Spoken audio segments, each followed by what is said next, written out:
that's just me, you know, being in a school full of Mic check? Mic check! I just counted the 100th person. The 100th person. So thank you, 100th person. Thank you, 100th person. For being here. I'm going to tell 2 quick stories. About why I'm here. The first one is about what Cassandra just talked about.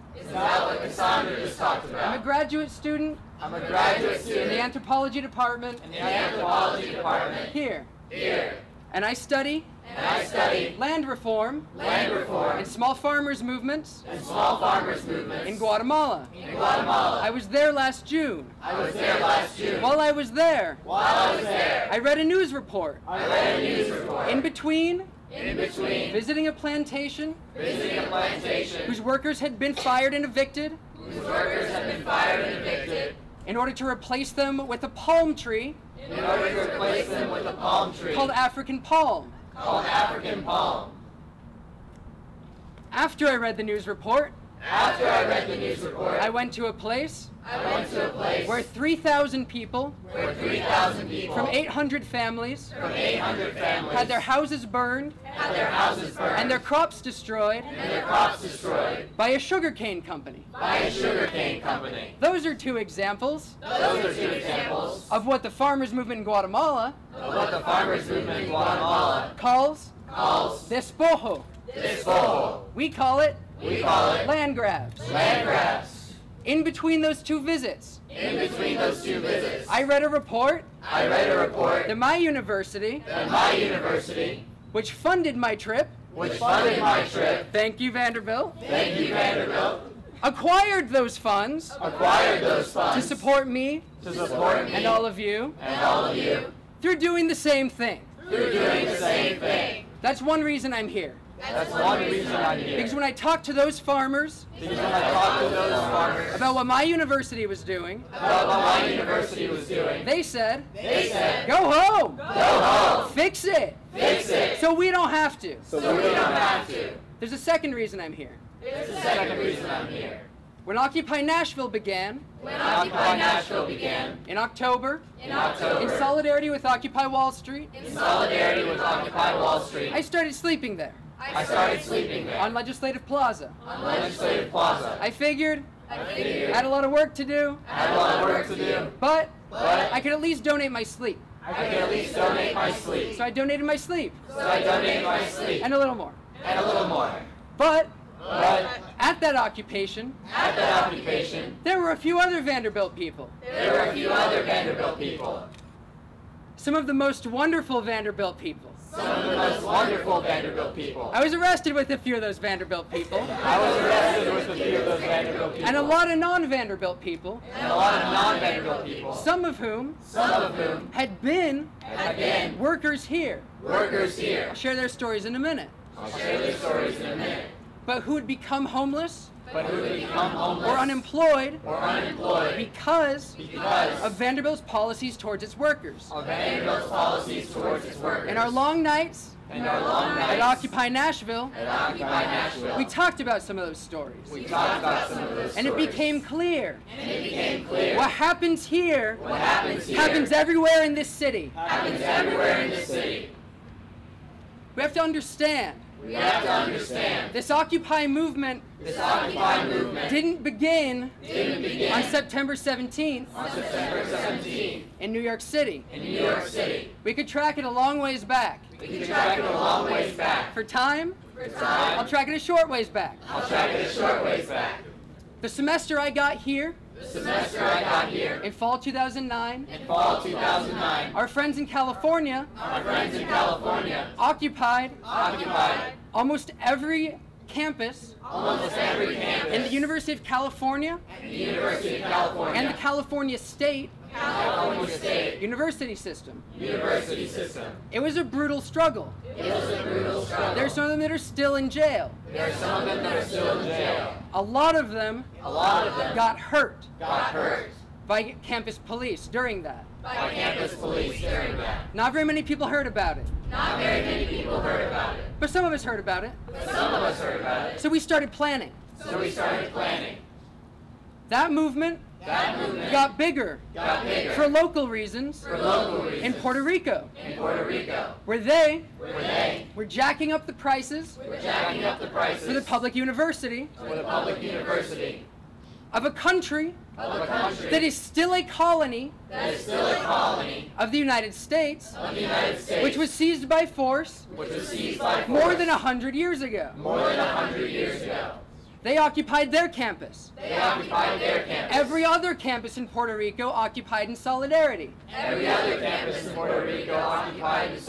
Some of them are still in jail. In Guatemala, people refer to us here in this Occupy movement as the 15M. Does anybody know what the 15M is? You don't have to. It's okay. The reason they call us that is because the Indignado movement in Spain began on the 15th of May. Last year. That's what they think we are. I like to think they're right. Because the Indignado movement has mobilized hundreds of thousands of students and workers as recently as last week to take their country back. After the 15th of May, they started going back to their neighborhoods. There are dozens of general assemblies in different neighborhoods of Barcelona right now. That's how movements grow. I'm excited to say that I am now a part of a movement that grows that way. By people going home, in my case, that tent, and organizing where they are. That movement went to England, where hundreds of thousands of students took to the streets this summer to defend public education. That movement went to Greece, quick,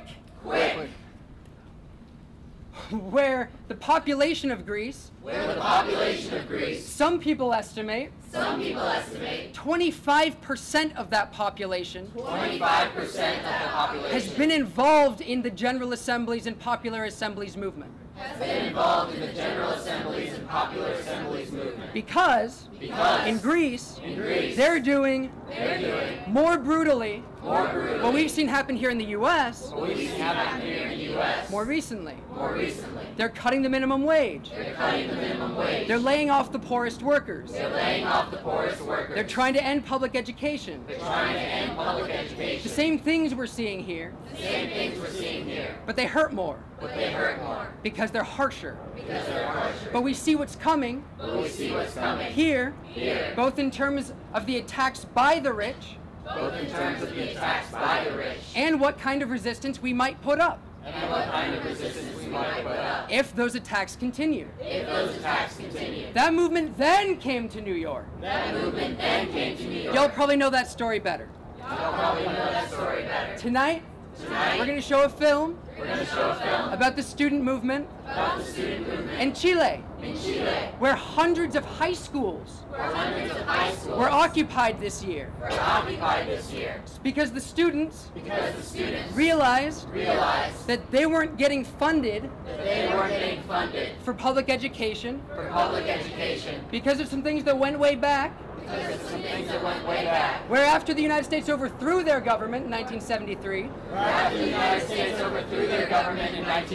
they brought in some economists that overthrew their social pact that everybody got a chance at education. The students realized that's connected. Well, come watch the film tonight if you want to learn more about that.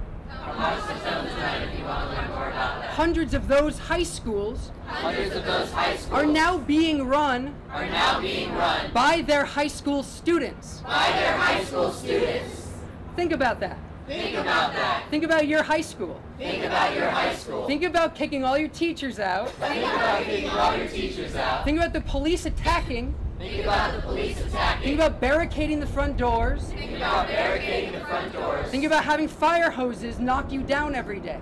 Think about having fire hoses knock you down every day. And then a few months in, say, but we still want to learn. but we still want to learn. So let's teach each other. So let's teach each other. And reopening your school. And reopening your school. That's what's happening in Chile. That's what's happening in Chile. This is a new way of organizing society. This is a new way of organizing society. Not based Not based on if you were born lucky. on if you were born lucky. Not based Not based on your pay grade. on your pay grade. But on whether things affect you. But on whether things affect you. Hierarchical Hierarchical institutions Hierarchical institutions do not always respond logically do not always respond logically or kindly or kindly to that idea. to that idea. They ask us They ask us who our leaders are, who our leaders are. or they ask us Or they ask us if we can set some ground rules if we can set some ground rules so that things don't get shaken up too much. so that things don't get shaken up too much. We can expect that, We can expect that, but we don't have to accept that. but we don't have to accept that. Here, Here, this occupation this occupation began began out of a process out of a of process students being ignored. of students being ignored. Not all students of Vanderbilt Not all students at Vanderbilt are used to being ignored. are used to being ignored. Some of us who have been here longer Some of us who have been here longer and try to do this kind of work and try to do this kind of work are very used to being are ignored. very used to being ignored. But we found But we found if we could step it up a little bit, if we could step it up a little bit, people started to listen we started getting meetings with the provost with the provost or the chancellor of investments. or the chancellor of investment. Those were in October and November. We finally got an email back Finally got an email from back the chancellor from the chancellor a couple weeks ago. a couple of weeks ago. But those only come But those only come when we push things. when we push things. We understand that. We understand that. The institutions we were born into The institutions we were born into do not train us well do not train us well for this kind of movement. for this kind of movement. The churches that we were raised in, The churches that we were the raised in, schools we went to, the schools we went to, the fraternities we joined, the fraternities we joined, the classrooms where we studied, the classrooms where we studied, the families we were raised in, the families we were raised in, the political parties that claim to represent us. the political parties that claim to represent us. They all have hierarchies They all have hierarchies where some people get to make decisions where some people get to make decisions and other people get to obey and other people get to obey until they're ready. until they're ready. So we don't necessarily have a lot of experience So we don't necessarily have a lot of of experience how to organize ourselves this way. of how to organize ourselves So we have this to be way. patient with each other We have to be patient with each and other understand and understand this is the beginning of a long this process. is the beginning of a long process. So if you see So if you see someone that gets upset, someone that gets upset, if you see a Vanderbilt police officer come, if you see a Vanderbilt police officer come, if the grounds crew wants to check on the sprinklers, if the grounds crew wants to check on the sprinklers, if your professors want you back in class, if the professors want you back in class, be patient with them be patient with them and let them know and let them know that we are all in this together. that we are all in this together. There are a lot of us. There are a lot of us. Let that police officer know Let that police officer know that they might have the opportunity one day that they might have the opportunity one day to make the same